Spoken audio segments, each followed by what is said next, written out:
Víte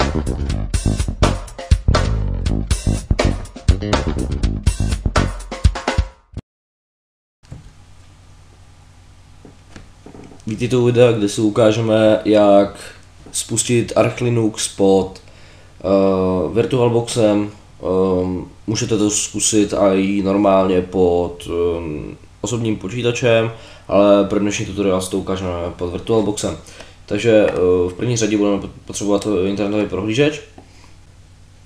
V internetovém prohlížeči si zadáme do Google Arch Linux. Půjdeme na stránku archlinux.org.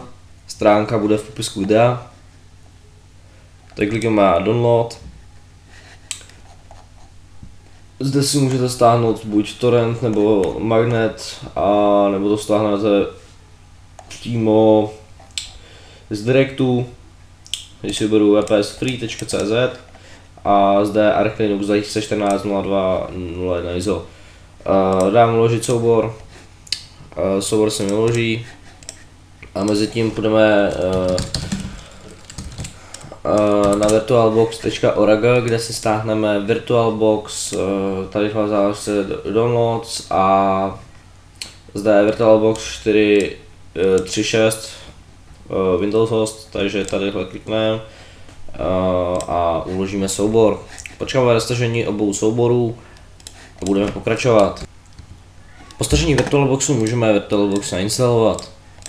Spustíme jeho instalační soubor. V uvítací obrazovce klikneme na tlačítko Next. Ve výběru Custom Setup klikneme na tlačítko Next. Zde si můžeme vybrat volbu, jestli chceme registrovat v asociace, jestli chceme vytvořit zástupce na Quick Launch Baru, což je tadyhle, a jestli chceme vytvořit zástupce spouštěče na ploše. Quick Launch Bar nechci a plochu si nechám. Klikneme na tlačítko Next a potvrdíme tlačítkem ano a dáme nainstalovat. Potvrdíme řízení uživatelských účtů.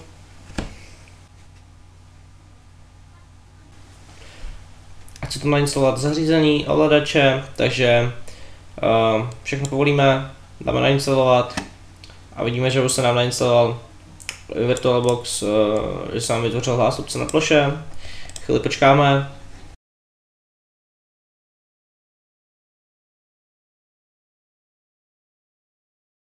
Tak a po dokončení instalace zde máme možnost spustit Oracle VM VirtualBox 4.3.6 po instalaci.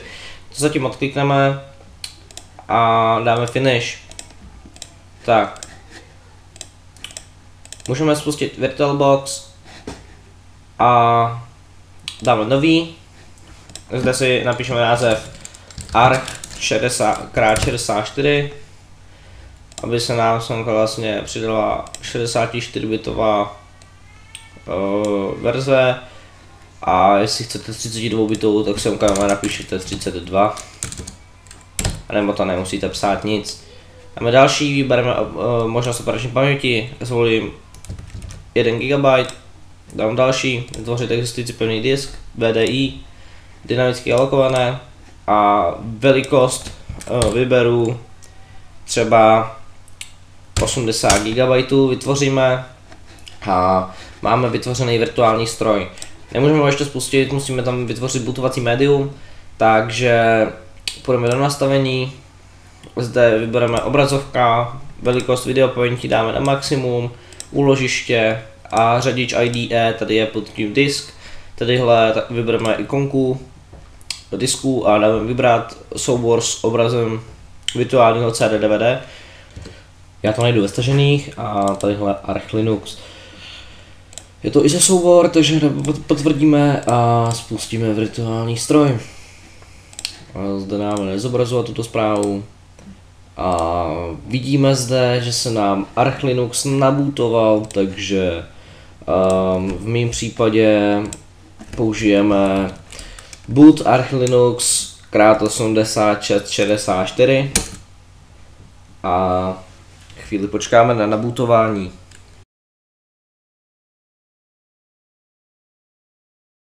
Tak, zde můžeme vidět, že Linux máme nabutovaný, takže ono nás to automaticky přihlásilo pod roota a teď budeme potřebovat vlastně vytvořit 3 oddíly na disku, jeden bootovací, druhý swap a druhý home oddíl.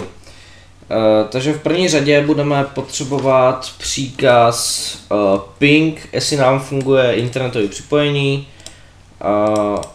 Takže ping google.com.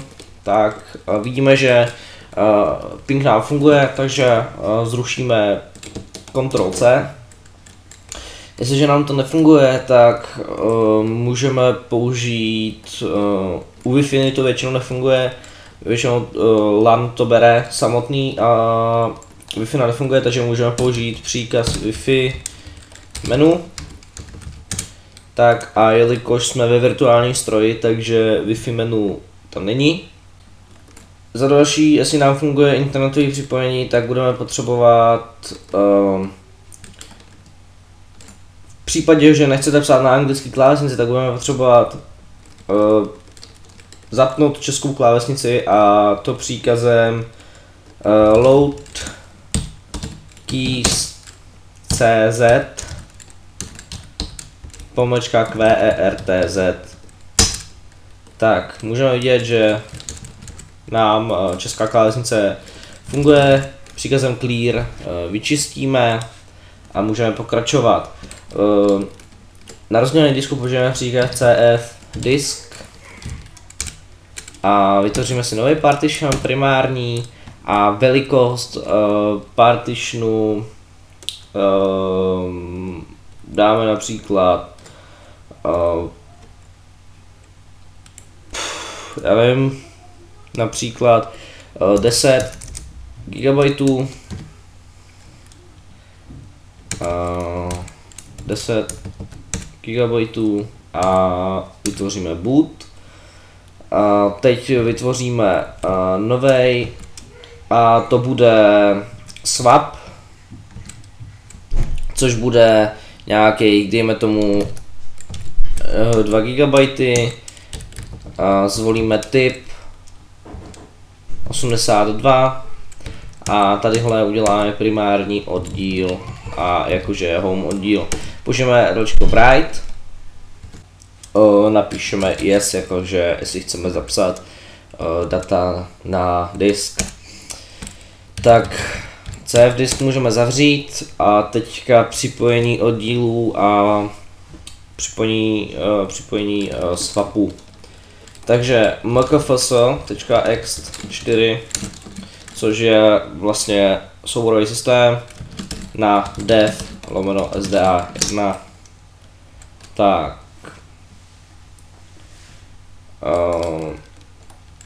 Teďka vytvoříme to samý, ale dev sda3, což je ten hlavní oddíl, home oddíl. Teďka si utvoříme swap z SDA2, takže mk swap /dev/sda2. Tak a teď ten swap, vytvořený swap připojíme, takže swap on /dev/sda2. Tak, teď můžeme mountnout SDA, teď máme připojený ty oddíly, vytvořený, naformátovaný. Teďka je můžeme připojit, takže mount /dev/sda1 na mnt. Já jsem tady udělal chybu. Dev. Tak. Teď vytvoříme složku mkdir mnt home. Vytvoříme si home oddíl. Teďka home oddíl připojíme k SDA3, takže mount /dev/sda3 mnt home. Teď si zkontrolujeme pacman mirror list, můžete si ho upravit, ale já si ho nechám základně. Je to co pacman d mirror list.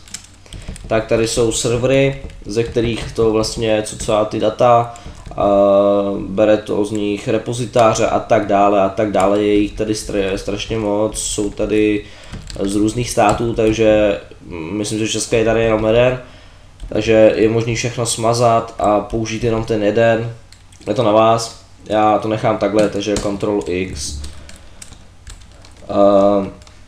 Teďka zavedeme základní systém, základní Arch Linux příkazem pack strap lomeno mnt lomeno bez lomena base, a jestli chcete development systém, tak base devel.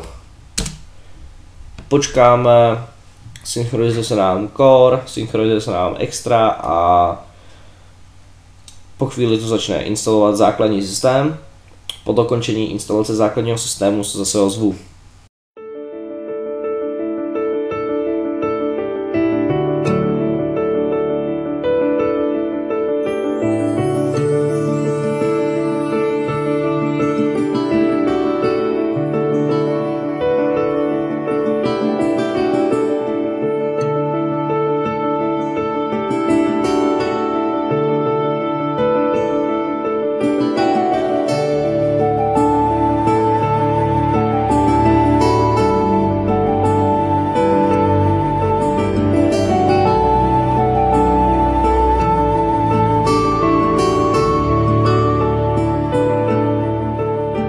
Po dokončení základní instalace je nutný vygenerovat file systém, takže gen fstab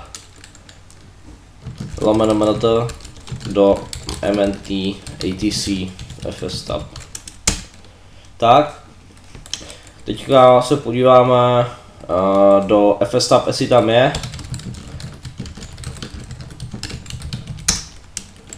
Pardon, jsem se přepsal. etc. Tam není, je tam mnt.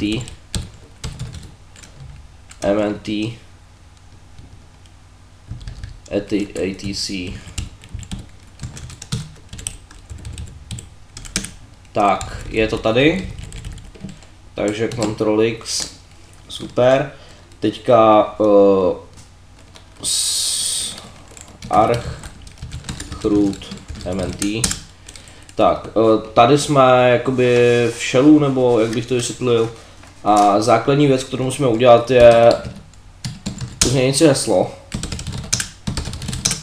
Tak, po změnění hesla máme další krok, který je nastavení locale, což je vlastně jazyk. A to příkazem v konfiguračním souboru nano etc locale. Tak a zde si najdeme czcs. Tadyhle CS a zrušíme komentář, Ctrl X a Y a potvrdíme Enterem. lns user share zone info Europe Prague a do ATC local time. Je to nastavení časového pásma a teďka locale gen jsme zapomněli. Za další je zjištění data, jestli souhlasí, je 1358 a datum souhlasí. Teďka vlastně musíme vytvořit jméno toho serveru, takže nějaký hostname nebo něco takového, takže echo a dejme tomu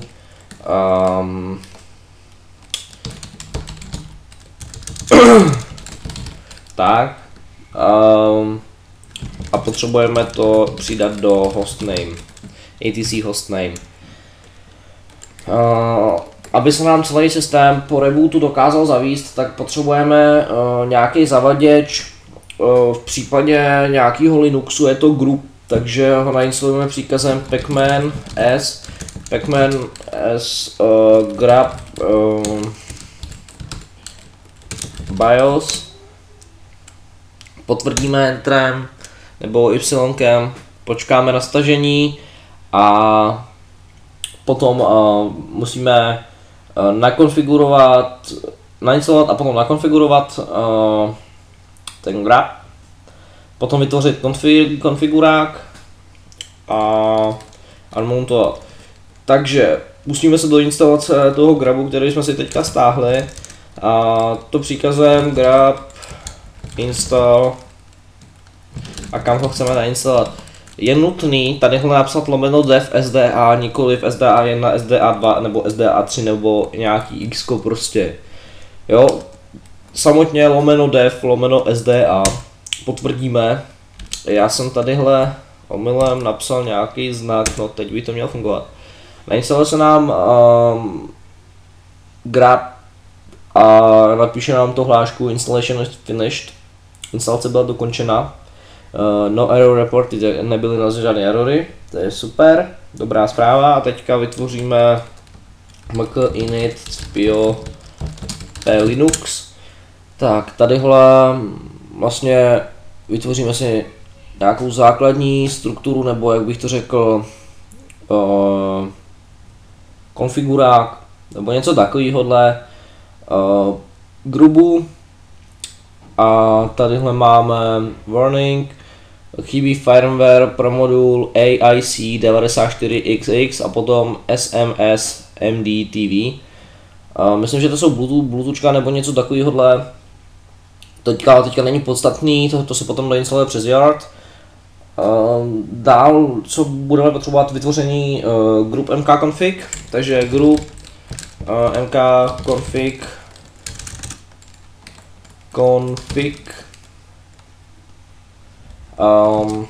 o boot grab.cfg, nikoliv conf, ale cfg. Potvrdíme, utvoří se nám grab config a teď můžeme zavřít. Pokud máte Wi-Fi kartu od Intelu ze série N2200, tak budete potřebovat firmware, který se jmenuje IPv2200 pomočka FV. Popisek, v popisku bude link přímo na stránku a název, kde to stáhnete, a příkaz, kterým to stáhnete. Takže se podívejte do popisku videa. Za další budeme potřebovat příkaz exit, kterým ukončíme vlastně ten archroot a můžeme unmountovat SDAčka, který jsme ze začátku připojili. Takže umount mnt home umount home, teďka mnt a reboot, čím se nám restartuje virtuál nebo prostě počítač, a zde dáme run boot existing OS. Tak zde vidíme zavedený group, ten zavaděč, který jsme instalovali, takže zde dáme teďka do první položku.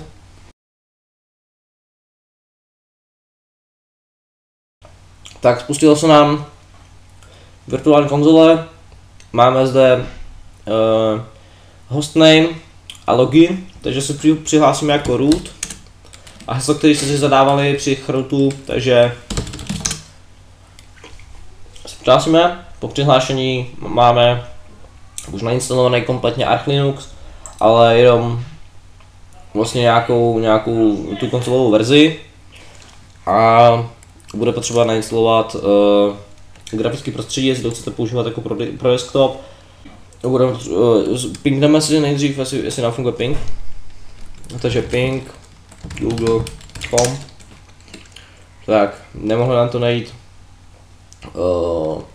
ping, takže si potřebujeme spustit systém CTL enable a spustíme to při samotnému startu, takže systém ctl enable dhcpcd falet to method call dhcpcd. Tak a teďka nano etc etc pacman conf a zde máme dole, úplně dole, multilib, smažeme si komentář a potvrdíme y a enterem. Dál budeme potřebovat reboot, který nám vlastně zajistí startu DHCPCD servisu.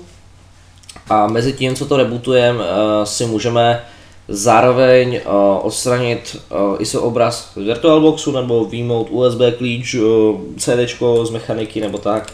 Takže shutdown.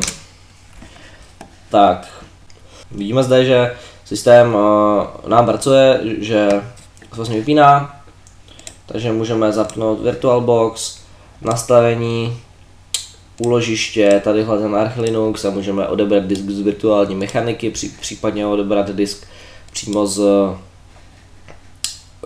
CD-romky nebo vyjmout flashku z USBčka. Zde můžeme dát počítač, zavřít a vypnout počítač, případně použít předtím reboot. Můžeme spustit znova a vidíme, že se nám automaticky načetl group, takže spustíme, přihlásíme se opět jako root. A teď je hlavně důležitý si aktualizovat systém a jeho repozitáře. To uděláme příkazem pacman siu.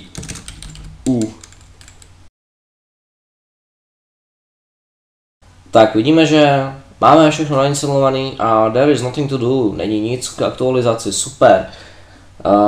Další věc je ta, že musíme nainstalovat nějaký software nebo prostě něco, co bude jakoby ovladač nebo něco takového pro zvuk. Takže pacman s použijeme also utils, tvrdíme instalaci.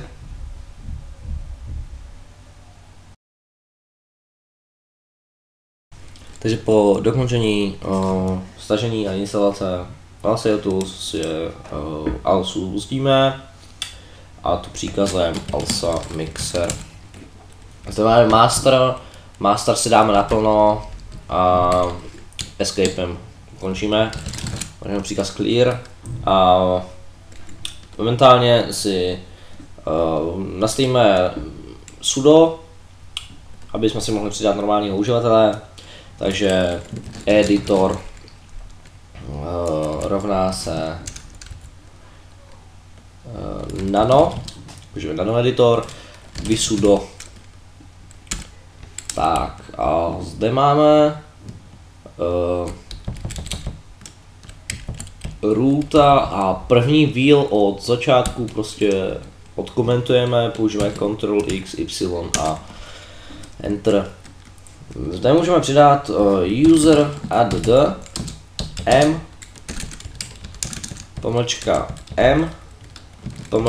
g users g a kam to má přijít, protože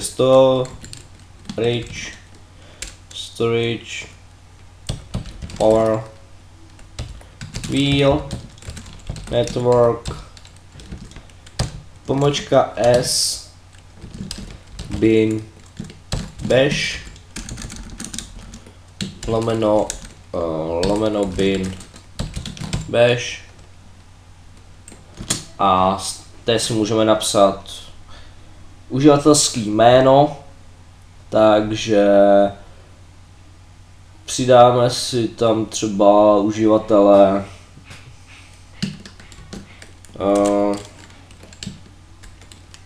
ale tomu tak. Máme název uživatele a teď můžeme potvrdit Enterem. A vidíme, že nám to vyhodilo chybu network, napsal jsem to špatně, takže tam má být network,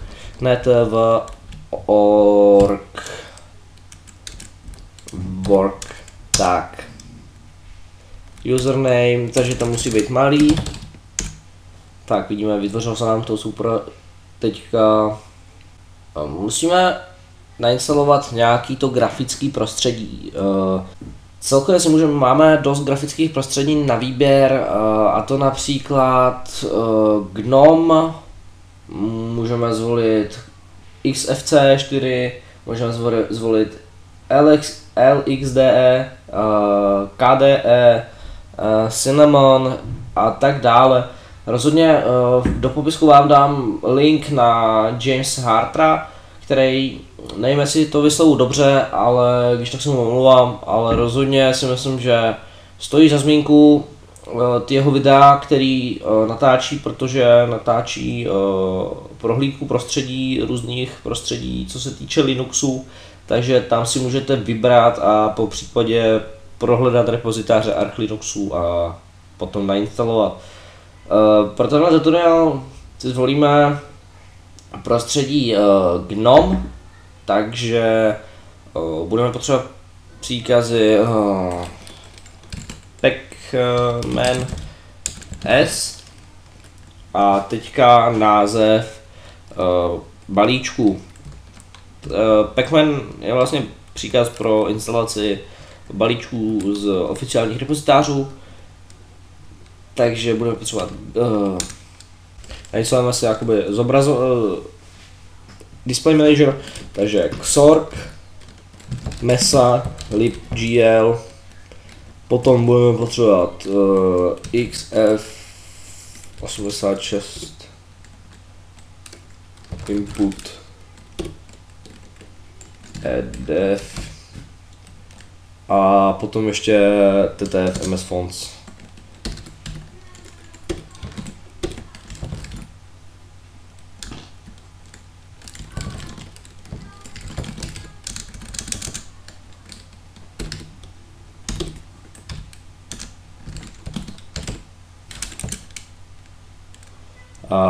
Potvrdíme a tady máme výpis všech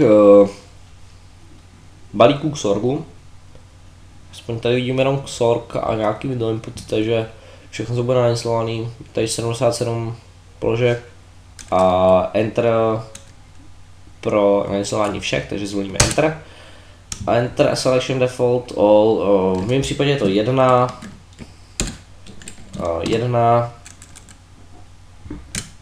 Jestli máte NVIDIA, tak zvolte 3, 2. Vidíme tady problém, že target not found, takže neexistuje XF86 ani TTF MS fonts, takže TTF MS fonts smažeme a XF86 input edf smažeme taky. Jo. Teď potvrdíme a zvolíme zase všechno. Dáme 1 a potvrdíme proces instalace. Vidíme, že nám to zabere 214,29 MB, takže potvrdíme Enterem a vesele se nám to stahuje.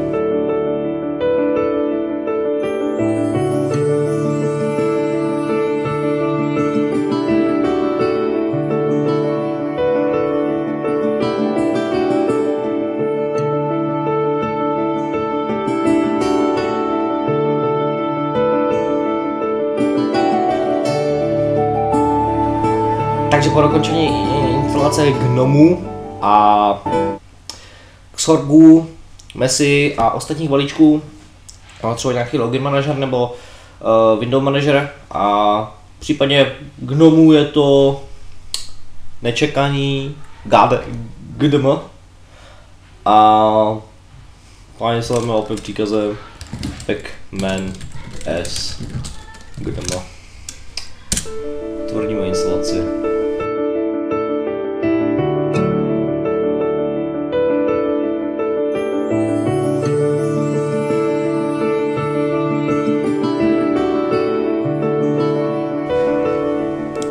Tak po dokončení samotné instalace GNOME prostředí, tak potřebujeme povolit ten servis po startu, aby jsme nemuseli startovat ručně, přihlašovat se do TTIčka a startovat to ručně, takže potřebujeme spustit celý servis.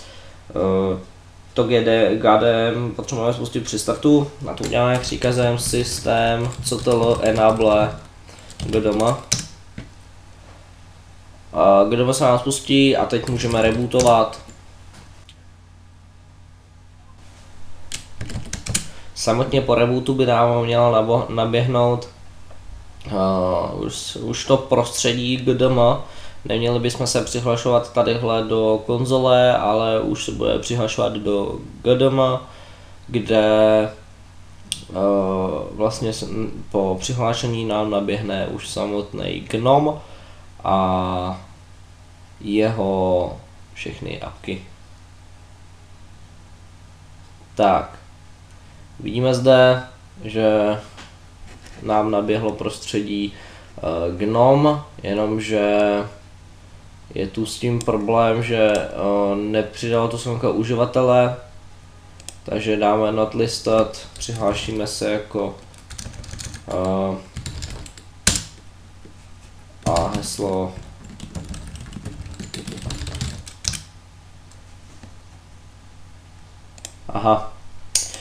nejsme tady zobrazeni kvůli tomu, že vlastně ten uživatel, kterýho jsme přidali, nemá žádný heslo, tak se nám tady nezobrazuje.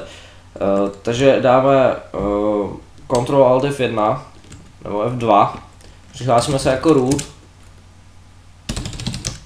a změníme heslo passwd a jméno uživatele. Zadáme nový heslo a zadal jsem to druhý špatně. Tak a exit. Ctrl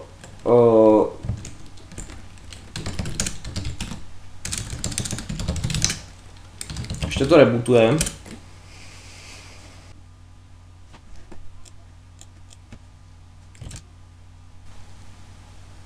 Teď po startu by nám měl naběhnout už uživatel a mělo by to být v pořádku.